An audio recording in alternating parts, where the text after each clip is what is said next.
Neighbors are coming out from both sides of the street asking if I'm okay. And I tell them, yeah, I'm fine. And then they go, okay, but where'd the girl go? Some people hunt for ghosts and others get hunted by them.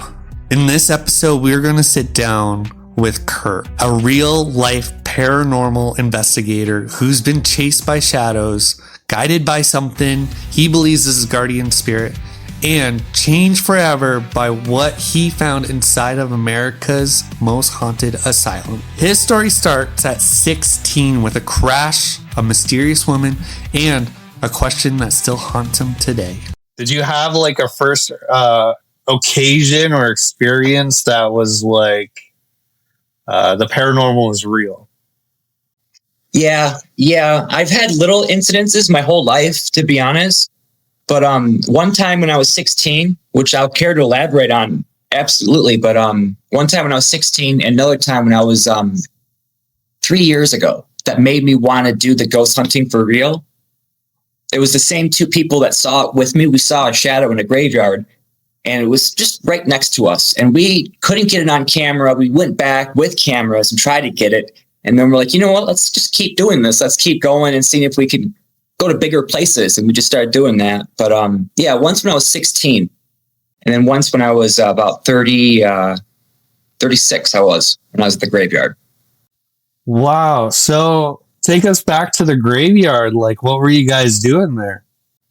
We were just investigating with no cameras, being a couple nerds, all three of us. And it was about 2:30 in the morning. And we turn around and there's this light. It's like a red light, like an orb far away. And it got bigger into a shadow, a person. And I thought it was a real person. So I said, no, that's a real person. We got to get out of here. So we all start running, turn around, and that thing was gone. So it was just gone. Like literally 5 seconds of running, turn around, and just vanished. And so those two guys and I, we kind of went on a mission to find it. And instead of finding it, we went to other locations instead after we got the cameras and the equipment. Oh, wow. So like, what was the process to find other places to investigate? That would be my buddy who did the most part. He is the one that found the locations. I found a couple.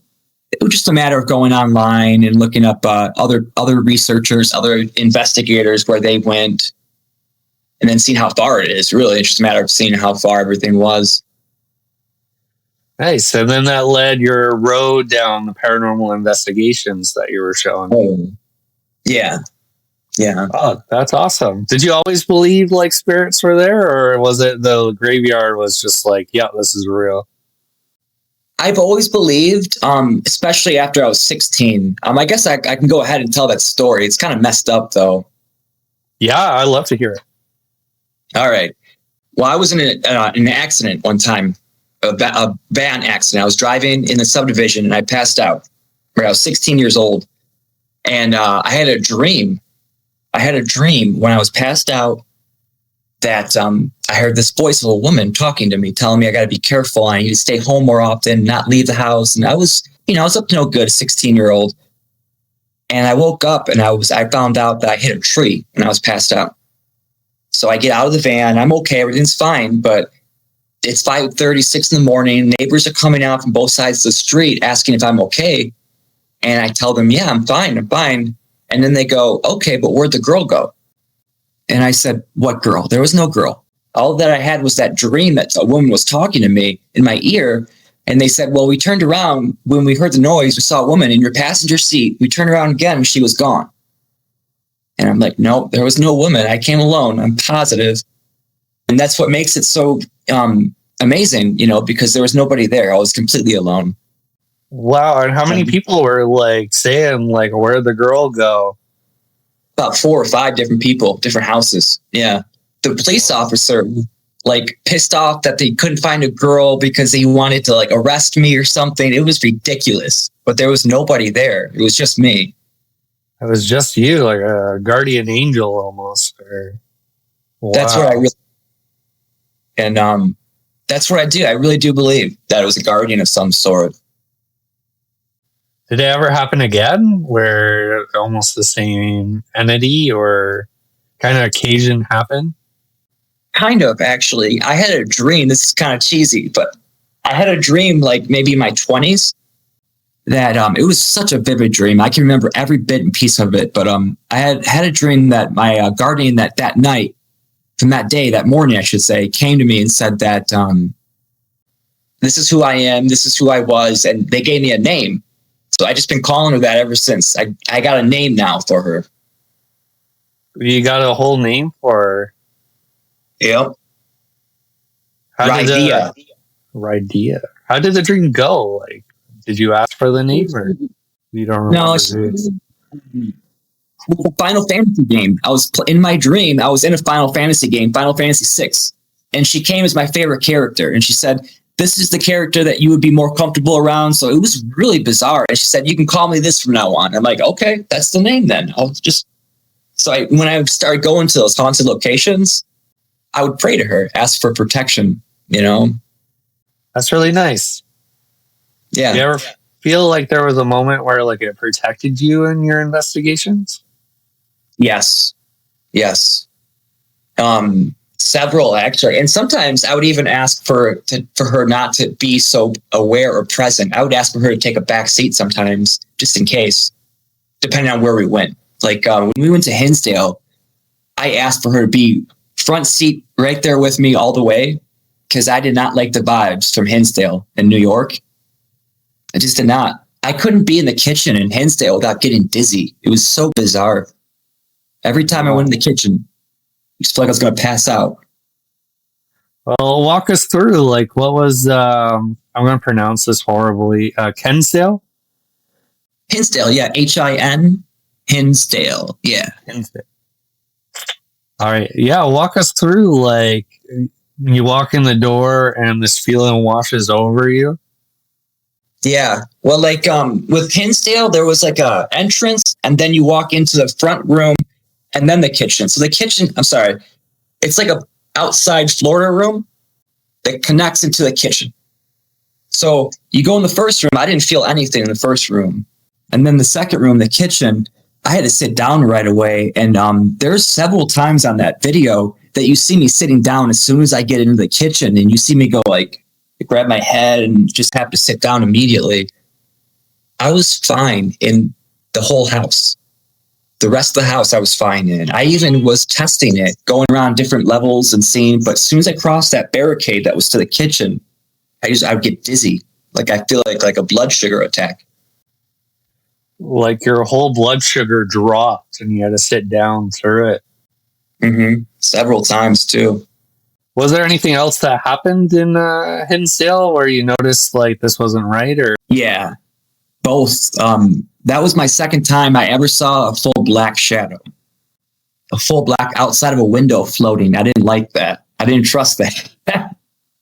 But yeah, full black shadow on the outside of the parents' bedroom, just floating, just went right by, slow, right in front of me. Right in front of you. Yeah, they didn't see it, of course. I wish they did. Oh, man. And were they behind you or in front of you? Yeah, they were both next to me on different sides, but they were looking the other way. Oh, man, of course that's how it happened. Yeah. Oh, no. So you said that was the second time. So that I'm guessing that was when you were in the graveyard, and then this time? Oh, no, you're right. Third time then. That was the third time. I'm sorry. I saw a black shadow for my first time when I was in my 20s and breaking into mental institutions that were, abandoned in my local area. And no cameras, just trying to find ghosts. I was obsessed with them all the time. And yeah, I saw a black shadow outside of a window, again, floating. I don't know what it is with the floating outside of the window, but I panicked and I ran. We all ran after that. And it was bizarre. It was the feeling. I had a feeling that came over me when I saw it that I didn't like. And the same thing with Hinsdale. And it was like the diabetic kind of feeling, the blood sugar dropping and kind of feeling. Yeah. Mm-hmm. And, I've heard that they play on your weakness some places or some spirits. I don't know if that's real or not, but I've heard that They can play on your weaknesses. And I have low blood sugar. I'm hypoglycemic. Oh, So, wow. yeah. And, like, did you find with your tricks, did it bring you back up? Or, like, when you're in the kitchen, was it still just a constant feeling of the drop? No, it always went away and came right back if I went into the kitchen, that is, though. But no, like when I ran away from that first shadow, everything went back to normal instantly as soon as I ran away. And then when I left the kitchen, I immediately felt better. It was bizarre. Just So instantly bizarre. felt better. Yeah, instantly. Wow. So, Yeah. like, you're like exploring these abandoned asylums. Like, walk us through what it's like experience this. Like, I've never done this before. So I did my first abandoned one. I think I was still in high school. And it was, honest to God, like being stuck in a horror movie. Like we didn't have cameras and we're walking down this hallway, our first time there, we're walking down this hallway and doors are literally slamming shut behind us. And they're steel doors. They're heavy doors and they're slamming like maybe twice back to back. But we just felt like, it felt like we woke something up that day because you go to these places now that people have been to over and over and over again. But this place that I broke into when I was in high school felt different. Like it didn't feel like it was explored. It felt brand new. And it just felt awful. And then the next day, though, go figure out, the next day, we found out that on the news, there was a dead body that was found at that place. And we were there when it was there. But we didn't find it, thank God. No kidding.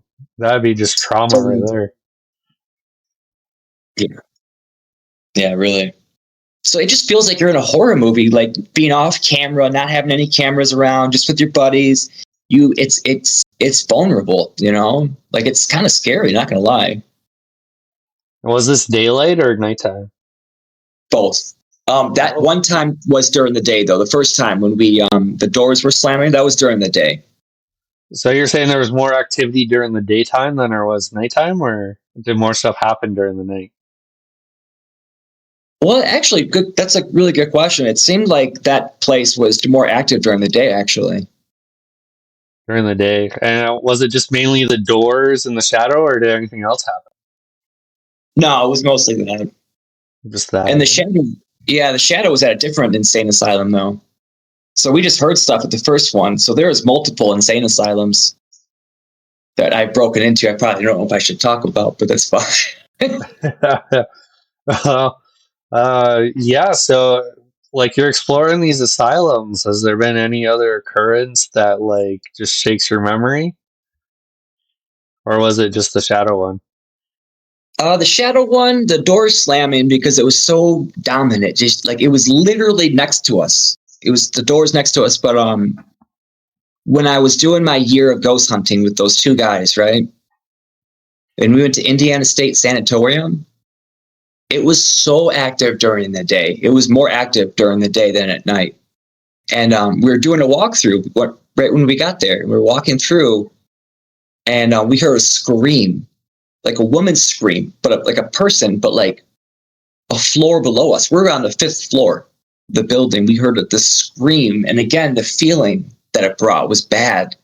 And they both looked at me, and like, I'm the one that they would put in alone, like, challenge. I would be the one with the camera alone doing alone challenges. And they looked at me when I heard that scream, and I was white. Like my whole body was white, they said. And they said they'd never seen me look like that before. So, yeah, Indiana State was nuts. Honest to God, nuts. Wow. You're exploring these, and do you remember if it was day or nighttime? The scream was during the day because we stayed the night there. We slept there. And the scream was during the day. Yeah. Wow. I can just picture it, just like the abandonedness and the emptiness of these floors, and to hear the like a wail like that. Yeah. Yeah. I tell you, you know what? There was such a difference between paying money to go into these locations and breaking into them. Like when I was a kid and I broke into them, that's when stuff actually would most likely happen. But then when I paid to go to these places, I didn't have that sense of vulnerability. I felt safer because I was with my friends and people knew we were there. We were being, pretty much guarded. And I just didn't feel as scared, Almost like the heighten of that negative feeling of like sneaking in kind of heightens everything. Yeah, absolutely. Absolutely. I didn't think about that. Wow. Like, it just sounds like you have so many adventures, like going out and exploring these places. Is there any that like made you run out, or just like this is too much? I've never ran out of a location actually, or tapped out of an alone challenge. I did one time. I was doing an Estes challenge with the guys. They were in a different bedroom. I was in one room with the headphones, and this was at the Beale Manor in Ohio. And we were doing it for like 10 minutes, but it got intense, and I tapped out. I'm like, I don't want to do this anymore, guys. And I tapped out. What was That's this about like it. intense feeling that you were experiencing? Do you remember? Yeah, yeah. It was. You know that feeling like if you have your eyes closed, you can tell if somebody's walking up to you. Like you can feel it. You can see it almost too, but you can feel it. Right, like I was. the air Yeah, around you, right? yeah, yeah. I was doing the Estes, and I had my headphones on, and they kept saying, "He's coming, he's coming, he's getting closer, he's getting closer," and I didn't. And then they said, he's here," and I'm like, I could feel something approach, like cross a barrier from like my vision of, I don't know, I could just feel him. And he was right next to me, and I took the headphones off. I took the blindfold off. I'm like, no, I'm good, guys. I don't want to do this anymore. I tapped Oh, out. That was about it. especially hearing it, like just like little whispers in your voice, or is it like intuition kind of feeling? Well, no, we had the mic. I had the headphones on with the Necrophonic app on, so I could hear like whatever they were channeled through the radio signals, if it worked, that is. But no, but when I felt it though, like when I heard after he's coming, he's here. I could feel somebody like running up to me. Like I felt rushed on. I didn't like that. And I was just like, I'm done. Mm-hmm. Yeah. Did anything else happen afterwards? Like it's here. Oh no, the build up didn't pay off. Yeah. No. Just gave you the whole spook thing, and then the blindfold, and it's back to the place you were at. Mm-hmm. Wow. Exactly. And like, how does the rest of the investigation go after you do the box? You guys start researching with other tools, or? Oh yeah.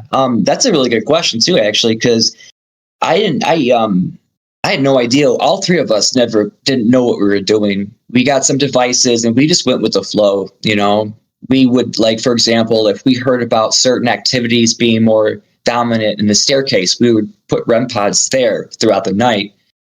And sure enough, they went off multiple times. Even when we were sleeping, they went off. They woke us up, actually, going off multiple times on the staircase. But yeah, we kind of would like rig the house. If it was a house with devices in different places, go back to different places, do an Estes in one room, do a Ouija in a different room, something, and go back to. And go back over all the stuff that you set up. Yeah. Oh, and we would leave cameras by themselves every time. Like we would get to a location first, do a walkthrough with the cameras, and then we would leave the cameras on in different places and get food and record for about an hour and a half. And we got some good footage before. You got some good footage. Mm-hmm. What is the one that just like put you in shock? Like, oh, it was at Indiana State Sanatorium. We were getting pizza, and we come back, and you can hear something really loud, like a growl, really loud. And then the tripod shakes, and then you hear laughing, and then you hear ha ha ha, and it cuts out. And then you hear a bed squeak. Sorry, you hear all of that. So you hear all these noises, and then it goes ha ha ha, and it cuts off on us. The camera cuts off. Yeah. Yeah. Holy Christ. And it was fully charged because we set it up in the beginning of the night. It was just a weird freak coincidence. Oh man, I can imagine like watching through that. And then you guys go in and investigate it after the food, right? Yeah. Yep. Yep.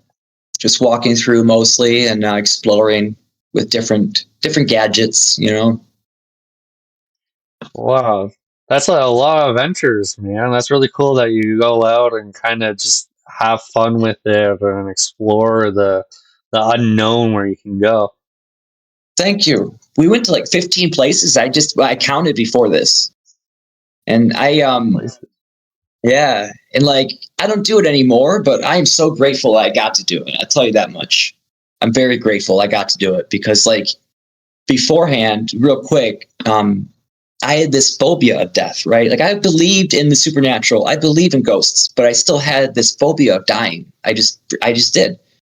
And then after ghost hunting with the guys for about like 3 or 4 months, even, it was after Randolph County Infirmary, it was gone. It went away. I had an experience there that night that just took that phobia and has still gone to this day. I don't have it anymore. And like, if that's what it took, then I wish everybody could do that for a year, you know, ghost hunt. Wow. Do you mind sharing what that experience was? Sure. At Randolph? Absolutely. Yeah. I had to write a letter. This is so corny, man. I had to write a letter to a spirit to have it put in her bedroom at Randolph so it could stay there with her because something happened. I couldn't. Yeah. We went to Randolph. We get there. We get the tour and everything. Halfway into the tour, I get really sick. Again, the blood sugar thing. I get really sick. I get really, but like in a different feeling. I start to feel hated, not wanted. Like I had this gut feeling of something's telling me to get the hell out of here. And honest to God, Rob, if I wasn't there, if that was going to not go away, I couldn't have stayed there that night. I couldn't. It was too much. That feeling was way too much. After the tour was done, it was still there. It was about 12:30, and I blew the Aztec death whistle on camera, and which is supposed to wake up the dead. Okay. And we took out a few devices. We took out an SOS and we took out the necrophonic app, which we like, and it was working. But all of a sudden, you see me sit down on this one bench, and these 2 figures come up and sit next to me. And you could see their arms moving around behind me. And I'm like, I immediately started feeling better. I can't explain it, but I immediately started feeling better and better and better, like within split seconds. And I wanted to stay. And it turned out to be the best night of the best like ghost hunting night that we've ever done. It was my favorite experience. And there's a legend there that there's the spirit that is known to guard the place, right? Ida Gunkel is her name. And she committed suicide there. But she's like the head honcho spirit that guards the place. But there's also an evil spirit that's in the basement where I got the evil, bad feelings. And when I went into her bedroom, for some reason that night, I felt like it was her that came to me, that sat next to me on the bench and was like, hey, don't worry, we got this. It's okay. Because they said my name. That's right. They said, she or they said my name on the necrophonic multiple times that night and said, Curt. And then I started feeling better. And I can't explain it, but there was some connection. Something happened also in her room that night. So I wrote a letter to her and had it be sent, put in her room. Wow. That's so nice to like see it. Did you see it on your tools at the same time? Or did you go back and be like, this is how I was feeling at the moment? No, it was pretty much at the same time because they told me as I was sitting down that there was a figure next to me. And I said, well, I'm feeling better, guys. I feel really calm right now. And then I heard my name immediately after. As I was sitting down, I heard my name. And we went into her room. And then something happened in her room that made it all kind of a big circle. And it just made sense that it felt like it was her that was trying to like calm me down. Somebody was trying to calm me down. And Wow. yeah, it just to go from. Oh, I'm sorry. No. It's just to This go is your story. Oh. so freaked out, scared, sick, hated, feeling like you're not wanted. All of a sudden, to feeling loved, like feeling like welcomed and to be wanted, and it was bizarre. It was like a roller coaster. And that's what happened when you walked into the room, or when you were being comforted with a low. Yeah, mostly when I was sitting down, mostly. But when I went in the room, it was just like a familiar face that I'm like, holy shit, it was you, kind of thing. Like when I walked in, it felt like. I know it's silly, but it's just the dots connected, you know. Was there like photos in her room, or was it like something appeared to you? No, we were doing another necrophonic actually, and it said my name one more time. I didn't want to keep saying that, kept saying my name because then it could lose the credibility, but it did. It said my name multiple times that night. And then a ball moved by itself. That's right. In the video, you could see a ball move by itself, just in a circle on the ground when we were sitting down. Wow, so you guys like sat down and this random ball just started like going in circles? Mm-hmm. After I picked up the ball from under her bed and put it in the hallway, too. Oh, and then after it spins around in a circle, we're going, oh, can you do that again? You can see an orb fly by the screen really fast. Like, not even an orb, like a figure, but small, like fly by. It was pretty nuts. Right past. Yeah. Oh, that's like a huge experience there. Yeah. Yeah. Randolph it was like I hate saying this, but it was like a spiritual awakening in its own self. Like when I was 16 and I had that accident, you know? Especially to have both energies, you know, like it's just like, even with the ball moving, that's pretty creepy, but it sounds like it was warm to you. Yeah. Thank you. It was. And that was the best night's sleep I've ever got, by the way. We slept there and I slept like a baby, like a baby.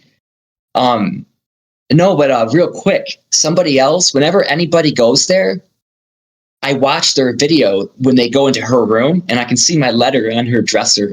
That's cool. Yeah, and I swear I'm not trying to say this like lightly, but there was one team that went there and they used a tool that you could like hear the spirits talking.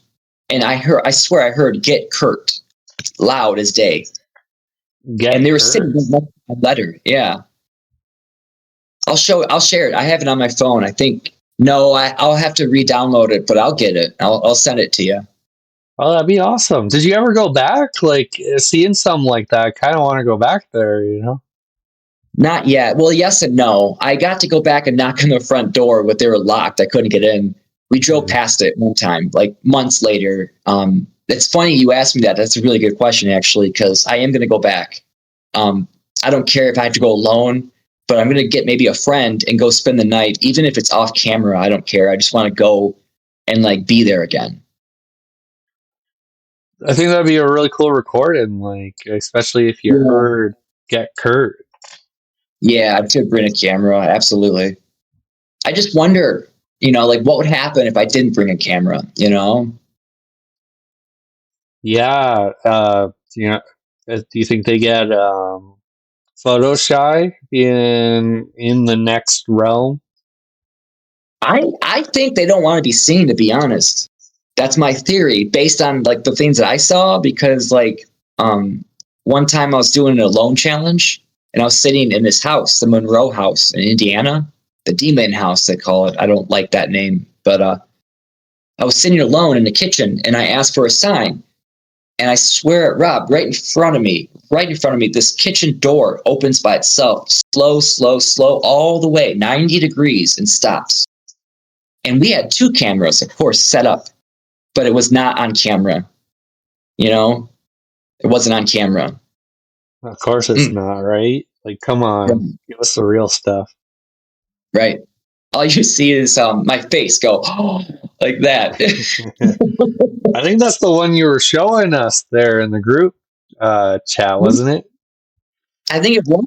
That was with the SLS figures holding the baby and dropping it. I think, yeah, it was. That was a bizarre night. That was the last one I ever went on, actually. Oh wow! That was bizarre. You were thinking of something? Oh no, I just kept thinking that was a bizarre night. Sorry. Oh, like being bizarre as it is, I've seen the video. You want to walk us through the night of that? Absolutely. And this was our second time at the location, by the way. We've been there a year prior to that. That was our second location we've ever done. And we go back, and the first thing we do is we set up apps like Necrophonic to see if they could tell us anything. And the first thing we heard was, "I remember you," or "remember you," something like that. And then it kept saying "you guys" throughout the night. But this place is no joke. I mean, the first time we went there, we heard people running around on the stairs within 5 minutes of getting there. 5 minutes. Yeah. It was all off camera, of course. You know, we literally just got there and we heard people running around on the stairs above us. Oh. But then later, get in there, like, did you guys like sit down, or was it like in passing in a room, or how did the footsteps trigger? Oh, I was walking through the hallway. We were all walking in the hallway, with our equipment, because we were just walking in, and then we stopped because we heard the footsteps above us, like literally just above us. We thought we had we looked up, and so it was just by us entering the house, just triggered something. Yeah, that's literally right away. Yeah.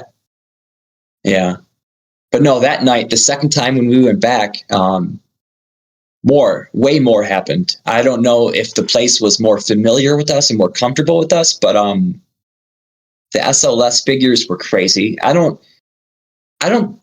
rely on the devices, but when they work with other devices that make them look better, then I do believe in them. I do. And the SLS was showing really weird things that night. And then the spirit box was making a lot of weird noises.